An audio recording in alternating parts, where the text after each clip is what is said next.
Diffuse shear line, magpapatuloy pa rin ang mga kaulapan sa ilaga-silangan ng Luzon at mga ilang posibleng mga kalatrat na mahihinang ulan sa silangang bahagi ng Southern Luzon. Pero nalalabi ng bansa, mananatiling fair weather lalo na sa bahagi ng Central Luzon, kabilang na ang Metro Manila. Pero gloomy pa rin, pero sa ibang bahagi ng bansa ay magiging mas maaliwalas, maalinsangan at magiging maulap ang maghapon lalo na sa bahagi ng silangan ng bansa sa Luzon at sa Eastern Mindanao. Conjunction ng Seven Sisters at ng buwan mamayang gabi makikita sa Pilipinas ng mas malinaw.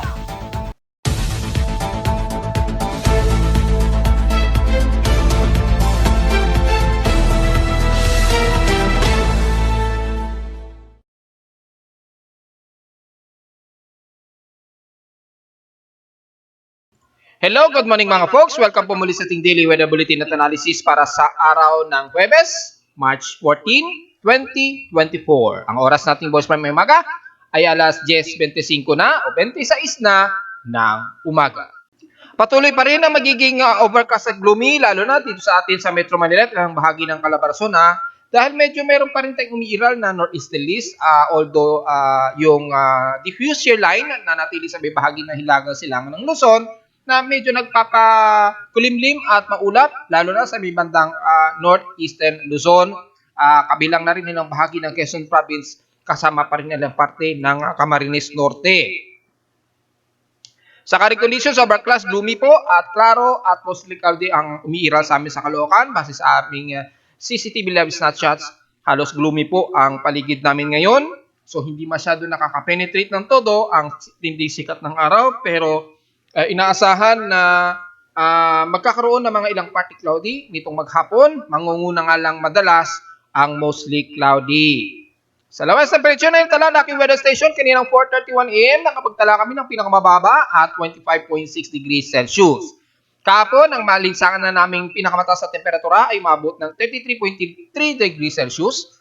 Kahapon ito ng hapon at 1:51 PM. Ibig sabihin, medyo mababa ang aming heat index na nasa 39.9 degrees Celsius, halos magpo 40 degrees Celsius lamang ito mga folks. Ibig sabihin, kung titingnan natin sa official na heat index mula sa data feed ni Pag-asa, malamang may mangunguna sa amin sa Caloocan. At kung sisilipin natin ay ang Cotabato City, sa Maguindanao ay nangunguna sa 42 degrees Celsius ang kanilang init pandama dyan. Halos nakakatatlong araw na sunod-sunod na mataas ang heat index sa may bandang Maguindanao lamang. At halos hindi masyado sa parte ng Luzon area o ng Mimaropa, dyan sa may bandang Kanluran. So ibig sabihin patuloy pa rin ang mas maalinsangan na temperatura dyan sa parte pa rin ng Mindanao, kaya huwag masyadong magbibilada mga folks.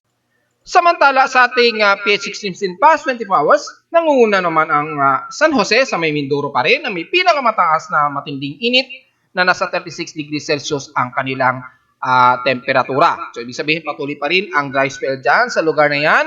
At sa lowest temperature naman sa Baguio City ay nasa pinakamababa at 14.8 degrees Celsius na pinakamalamig dyan sa Baguio. Pagdating naman sa Inulan, ang Infanta Quezon naman na nasa 28 mm ang kanilang mga light rain showers. Gaya na ating analysis kapon at forecast ay iaabutin nga ng mga madalas na light rain showers ang typical na uulanin sa silangan pa rin ng bansa. Typically sa northeastern Luzon at parte ng eastern Mindanao area. Sa ating outside humidity ay nasa 74% po. So katamtaman po ang ating humidity at tumataas ito ng 1% since last hour. Mataas po ang ating atmospheric pressure pa rin at nasa 1,015 hectopascals and steady ito since last hour. Kanina mga 8:51 AM, maabot pa nga sa maximum of 1,016 hectopascals ang pinaka-isobar natin dito sa Metro Manila. Base sa aking weather station, reading sa Caloocan. Sa tide low tide status ay pa-high tide po tayo mga folks. At kasalukay na sa 2 hours and 4 minutes pa itong maximum high tide o to exact mga bandang 12:32 PM po ng tanghali. So kung titingnan natin kung umabot ba yan ng 1 meter, mukhang hindi naman halos umaabot ng 1 meter at kung titingnan natin ay halos 0.8 meters po ang aabuti na pinakamataas na high tide mamayang tanghali. So pwede pong mangisda ngayon kahit dyan sa may pampang ng Manila Bay, ang ating mga liliit na mangingisda. At least mga 0.8 meters po ang itataas dito mga folks. So pa, wala naman tayong masyadong space weather status, pero kaninang madaling araw ay nagkaroon ng unsettled geomagnetic field.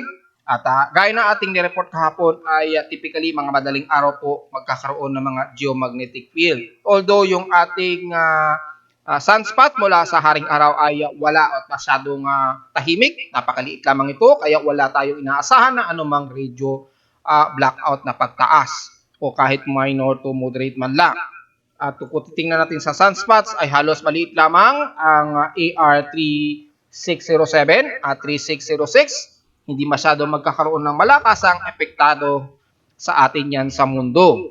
At nagkaroon ng bahagyang pagtaas na C-active, almost mag-AR1, yung ating ghost X-ray flux, kaninang mga bandang 751. Yan, mga 751, nag-maximize ito ng 6.2 watts per metric squared. So halos umabot ito ng M category o M class solar X-ray flux.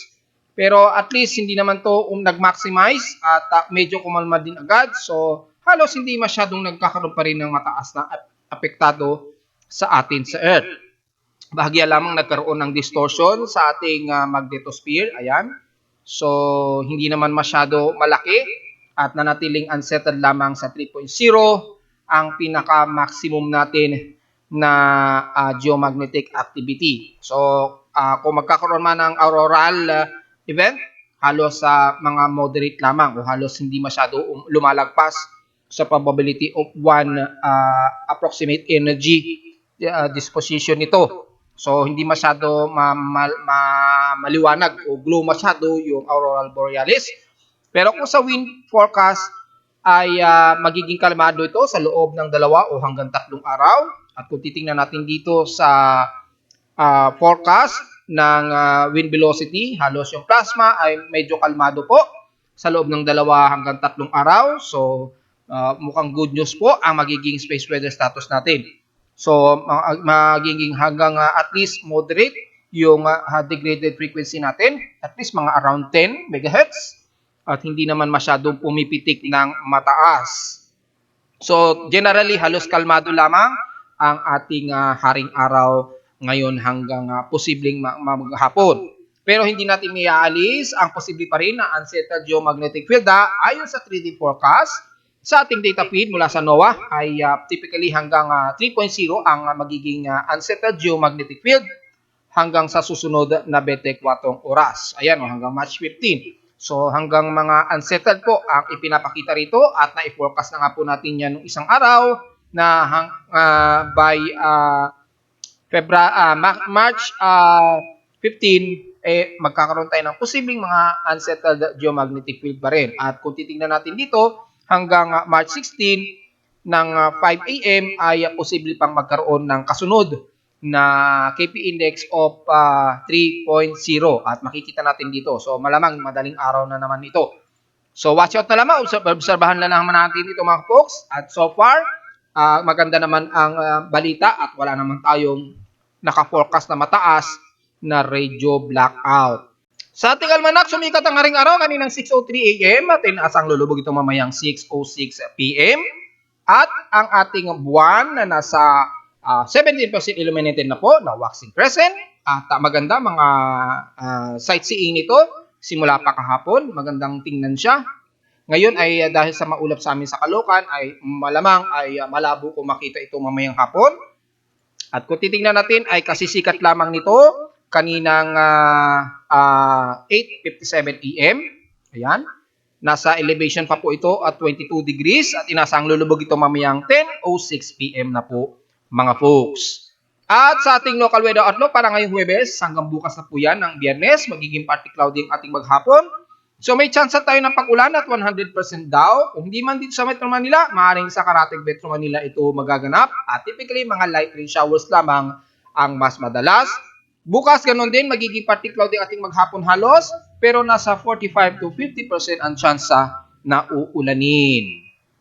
Diretso agad tayo sa ating ginagamit na satellite imagery at mula sa infrared heavy rain potential na natiling mababa po ang tsansa na magkaroon tayo ng mga malalakasang ulan sa iba't ibang bahagi ng bansa. Pero ang manatiling mga light rain showers na possible pa rin magaganap, lalo na sa northeastern Luzon dahil pa rin sa ating manipis o diffuse shear line sa pagitan nito ng northeastern Luzon area. Although manipis na lang itong masyado at hindi masyado makakapal, typically mga ilang partly cloudy at mostly cloudy ang mostly naiiral sa silangang bahagi ng Northern Luzon hanggang sa bahagi ng Quezon Province at ilang portions ng Camarines Norte o ng Bicol Region area. Pero manatiling dry at mas maalinsangan po at maaraw sa kanlurang bahagi pa rin ng Luzon mula dyan sa Ilocos Norte, pababa na yan ng La Union, Pangasinan, hanggang dyan sa may Zambales pa rin at ilang parte ng Central Luzon. Kahit kung titingnan natin sa infrared true color ay halos wala pa rin na ulap dyan sa bahagi na yan, ng kanlurang bahagi ng Northern Luzon. Asahan po ang tuloy-tuloy na napakamalinsangan at very humid at napakatuyot po ang magiging panahon pa rin ninyo dyan mga folks. Pero pagbaba dyan sa Central Luzon, kabilang na ang bahagi ng Bulacan, Angeles, Pampanga, papasok ng Metro Manila hanggang dyan sa may bandang Calabarzon ay magiging mas maulap po, partly cloudy to gloomy po ang medyo madadalas na iiral sa atin, kabilang na ang Metro Manila. So magkaroon man ng mga posibleng light rain showers, maganda na rin yan, at least medyo uulan-ulanin man lang tayo kahit papaano. Pero pagdating sa bahagi ng Mimaropa, magiging partly cloudy lamang ang most na iiral, pero mas malisangan pa rin ang iiral sa ibang bahagi ng Puerto Princesa, lalo na dyan sa may kanlurang bahagi ng Mindoro na damay na rin ang San Jose, which is napakataas ka po naging temperatura sa kanila since kahapon, umabot nga po ng 36 degrees Celsius. At kung sisilipin natin sa water vapor, halos kakaunti lamang ang water vapor sa portion ng Luzon hanggang Southern Luzon area. At magkaroon man ng mga tataasang water vapor, kalimitan din sa bandang southern part ng Zamboanga del Sur at Davao Region lamang ang medyo mataas. And the rest, kasama na ang bahagi ng Visayas, ay magiging katamtaman ang lagay ng panahon, magiging maalinsangan din po So magkaroon man ng mga isolated rain showers sa hapon, typically light rain showers lang din po ang iiral. So hindi masyadong malaking deal o big deal na magkaroon kayo ng mga light rain showers dyan, dahil kailangan din natin kahit papano na mga kalat-kalat na mga pag-ulan dyan. Pero mas mangunguna po ang very humid at maaraw at maalinsangan sa buong bahagi ng Visayas. So wag pong masyadong magbibilad sa tindi sikat ng araw, at kung umulan man, mas maganda nakahanda na rin po ang inyong mga payong. Mula dyan sa Marinduque area, kasama ng bahagi ng Romblon at Masbate hanggang the rest ng kanluran ng Visayas, Central Visayas at Eastern Visayas, magiging katamtaman po ang ating panahon maghapon. Isolated lamang at typically light rain showers ang mas iiral.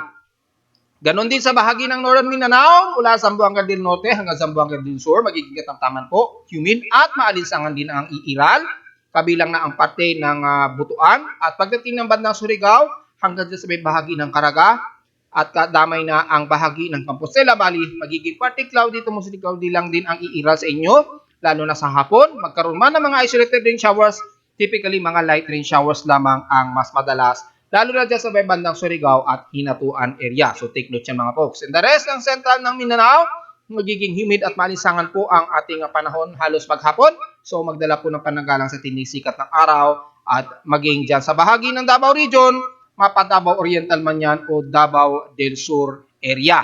And the rest ng Sorsogon area at Bar, magiging katamtaman po, malisangan din po ang ating himpapawarin, at ang mga pag-ulan ay naka-forecast lamang na naglalaro sa 30 to 40% chance ng pag-ulan, especially sa hapon o sa gabi. So mula Cotabato City, pababa na yan ng General Santos City at Sarangani, magiging katamtaman po ang inyong panahon dyan, at isolated lamang na mga naka-forecast lamang na tsansa ng uulanin. So generally, ang buong bansa may halos magiging katamtaman po ang lagay ng ating panahon.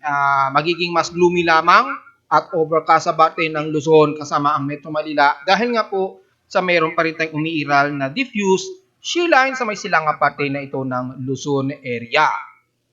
Samantala, mayroong isang anomaly tayong namamataan sa ating West Pacific Basin. Gamit ang ating Tropical Cyclone Assessment Monitoring, makikita ay bagamat nasa may bandang Marshall Islands ito ay ating babantayan mga folks. at medyo i-update ko rin ito sa aking Facebook page. Sa ngayon, nasa at least 40% ang tsansa ng development ng invest nito. At malayo naman ito sa may bandang southeast ng Mindanao sa labas ng ating Philippine Area of Responsibility. Pero dahil medyo pa west-northwestward ang bahagyang kilos nito, so medyo babantayin natin. At posibleng sa loob ng 48 oras o sa susunod na 24 hours ay baka kumalma rin kaagad ito at hindi magtutuloy. Bagamat sa anomalies niya, medyo mataas siya at naglalaro sa 40 to 50% chance of possible development. So, babantayin natin niya maigi kung iyan ay kikilos pakanluran. So, iyan ay ating babantayin at mag-update tayo sa Facebook page, mga folks. Pero sa ating global spectral model, kung sisuriin natin, ay medyo nagkakaroon na ng parang shallow circulation sa may bandang labas nga po ng ating PAR sa may southeastern part ng Mindanao. So, babantayin na natin yan, mga folks. Dahil nag-forecast naman tayo for the month of March na 0 o hanggang 1 na possible na active low pressure ang mabuo at hindi naman nagkakamali ang ating mga analysis. Kaya babantayin natin ito, mga folks, typically na mamataan na natin sa may bandang Marshall Island Zone. Bagamat yung ating mean sea level pressure, kung titingnan natin, halos bumababa ito ng 1,008 hectopascals, ayan sa may bandang Marshall Island. So tututukan natin ito maigi, mga folks. Ang forecast probability nito ay mga bandang March 17 to March 18, 2024 po ang possible na magkakaroon ng significant development.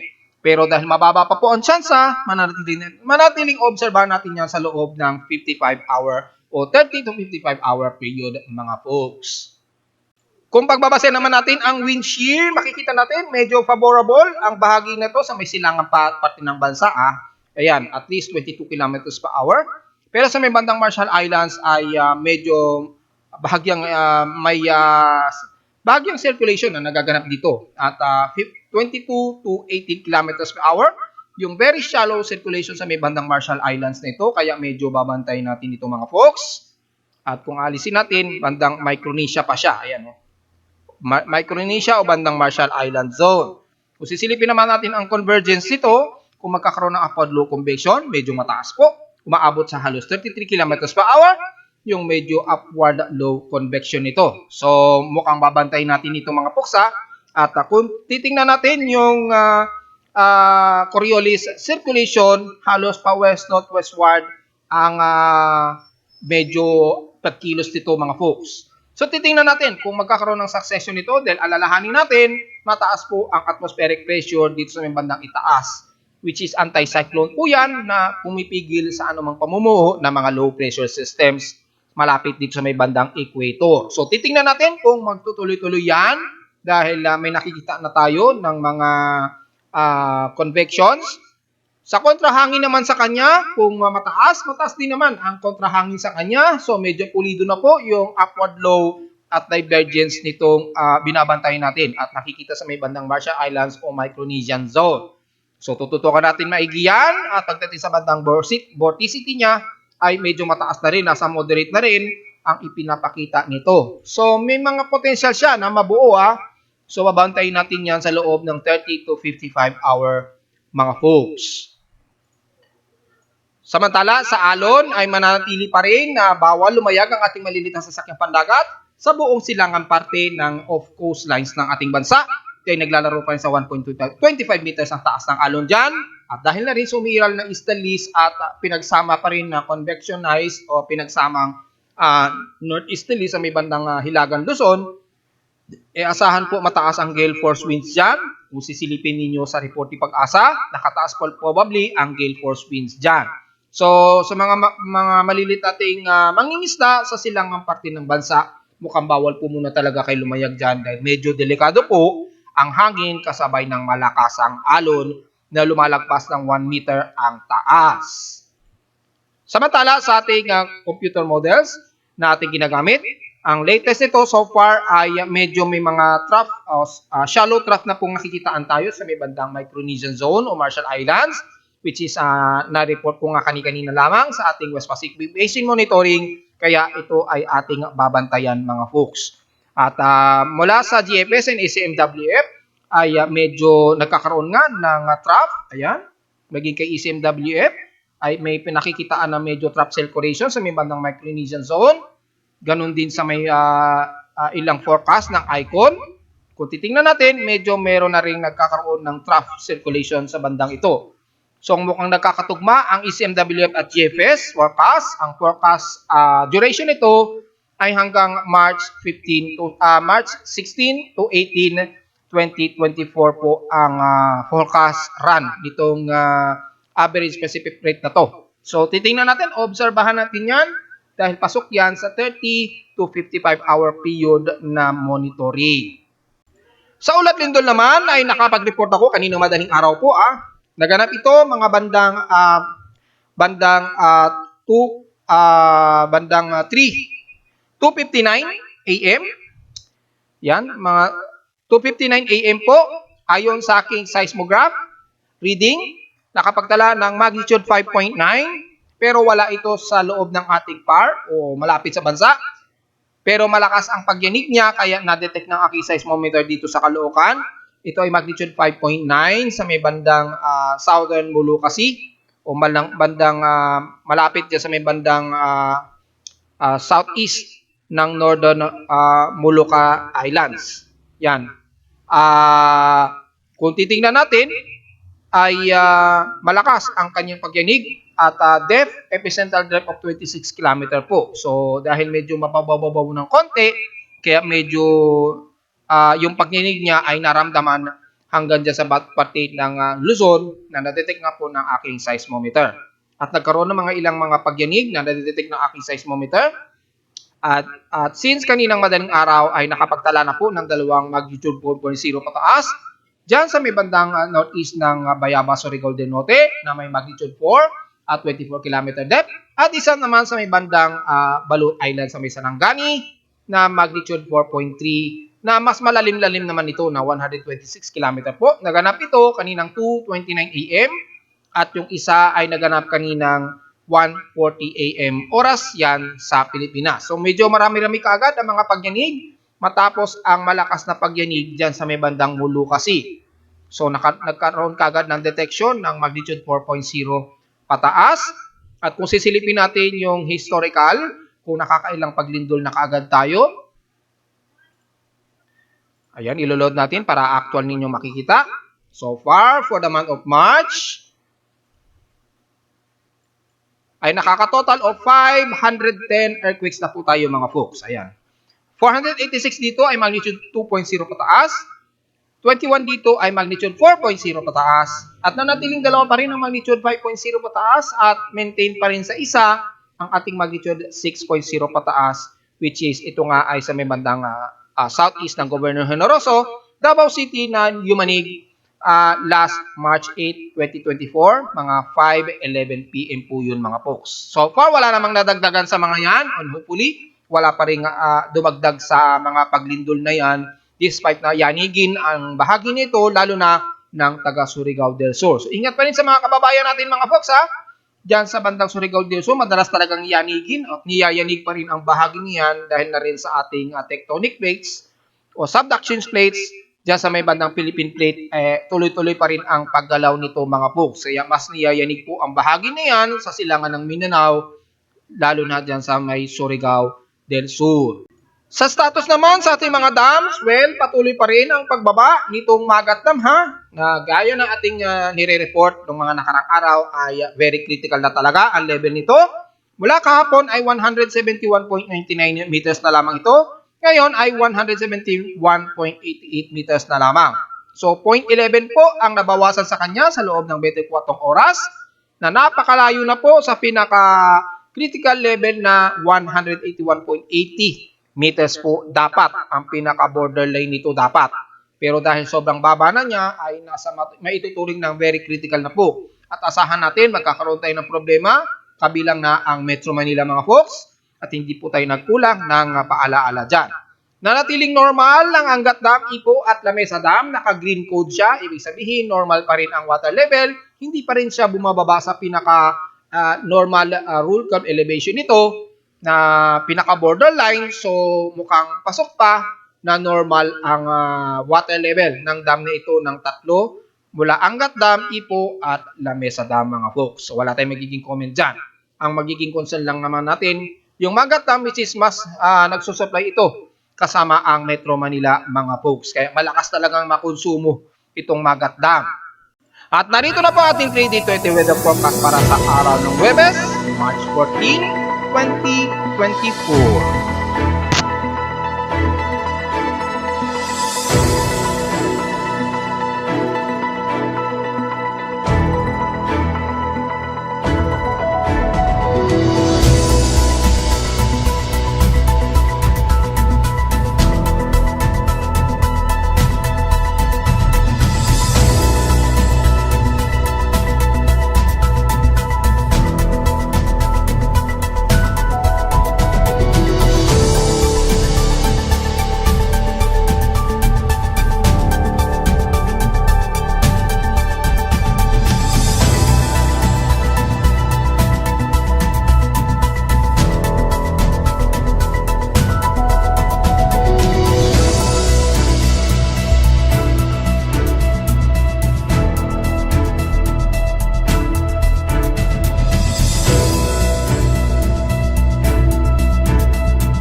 At hanggang dito na lang po ating daily weather bulletin at analysis para sa araw ng Huwebes, March 14, 2024. Huwag pong kalilimutan na mag-like, share, and subscribe po sa ating YouTube channel at visit lamang anytime sa ating website at www.pimoweather.com para sa may pang mga detalye na gusto nyo malaman.